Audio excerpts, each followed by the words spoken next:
462 pesos na daily food budget sa isang pamilyang Pilipino, realistic daw naman ayon sa NEDA.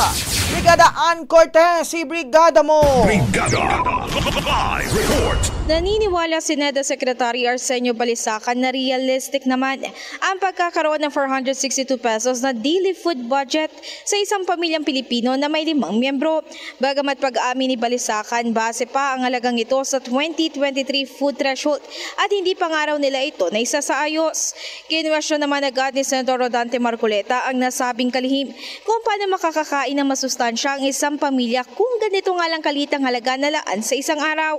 Bilang tugon, sinabi ni Balisacan na may mga pagkain naman daw na mabibili sa mga local sources na nasa mababang presyo at giit pa niya. Ang halagang ito ay base sa kanilang pinag-aralan kasama ang Department of Health at maging ang Food and Nutrition Research Institute. Samantala, sinabi naman ni Marcoleta na hindi ito madaling gawin at posibleng magalit din ang mga nanay sa bahay kung maririnig ito. Ayon sa Senador, imposibleng maisagawa ito dahil hindi pa naman food secure ang Pilipinas.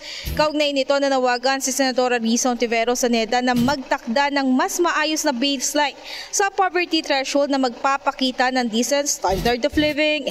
In the heart of changing lives, ako si Brigada Ann Cortez ng 105.1 Brigada News FM Manila, The Music News Authority. Ang bahaging ito ay hatid sa atin ng PowerCell Soya Coffee. Masarap araw-arawin.